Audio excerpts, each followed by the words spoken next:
Jesus can truly heal you, bro. You have that little scar in your mind. You have that little scar on your soul, even on your little elbow.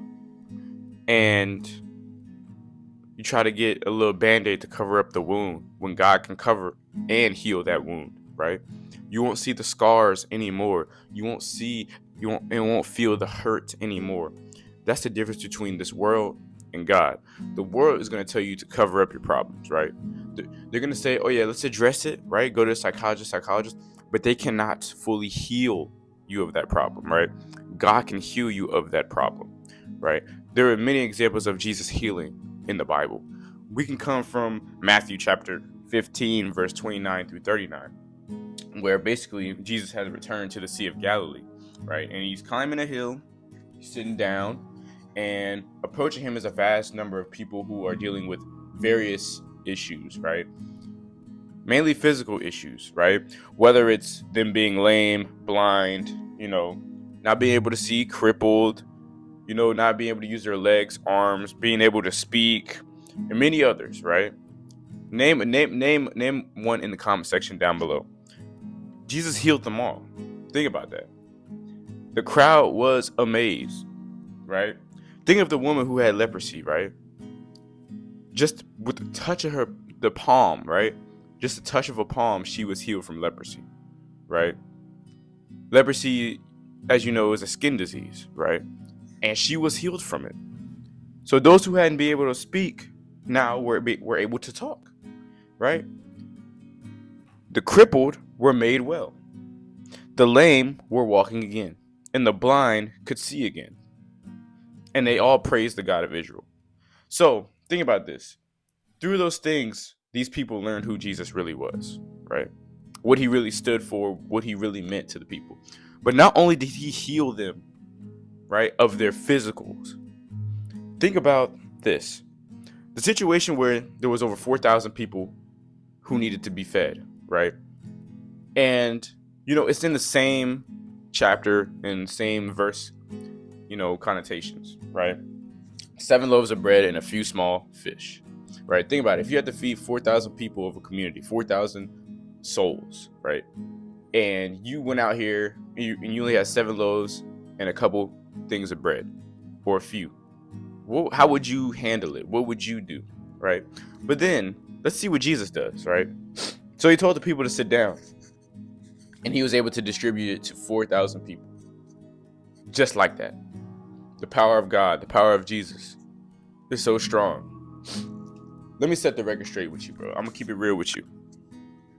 Jesus can heal you if you depend on him. Jesus can heal you if you have faith in him. Jesus can heal you from your worst nightmare. The devil is only trying to enhance your nightmare. The Lord's trying to save you from your nightmare. There is a difference. The Lord uses his love to heal you. The Lord uses his word to heal you. That word is a sword. That word is a shield. That word is a cloak for your mind. The world is trying to break that cloak, right? Because if you're allowing the world to get and seep through that cloak, then that means you're allowing a bad disease to get into your mind. If it is not of God, it is not of goodness. It is not of purity. It is not of growth. It is of negativity. It is of Satan. It is of Lucifer. It is of the devil, right? There's a lot of people out here who are hurting, right? And a lot of times the world's going to tell you, if you're hurting, call somebody, talk to somebody, call this line. That's perfectly fine. But a lot of these people need God, bro. If you know the word and everything, you have people around you who are struggling. You know the word, and you know how good God is, or how good God has been for you. Why not be that therapist that God ordained for each and every one of us to be? It's not us saying we're supposed to fix everybody's problems. We're not commanded to do that. We're just commanded to teach the word. That's it. We're commanded to talk to our brothers and sisters. We're not commanded to fix their problems, though. That's God's job. And then that's them having to work with God to do that. Right? You are never going to truly be healed if you do not love yourself and do not allow Jesus to work. Right? We know God is love. Right? We know God is love. But how you truly become healed is if you learn what you need to be healed from, and then address it with God and talk to God about it in prayer. You need to go to God in prayer. And what I mean to go to God in prayer is to drop that problem to God and allow him to work. Right? The Lord talks about, worrying and to not be anxious, right? Be anxious for nothing.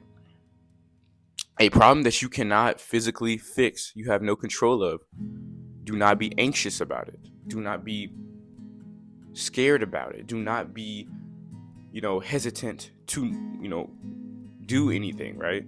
Do not address it to somebody else before you address it to God.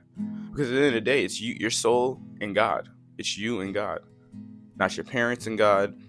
Not your boyfriend, girlfriend and God. It's not, it's not your sister and God. It's not your brother and God. It's not your family members and God. It's you and God. Only you know truthfully what you go through, and God knows the answer.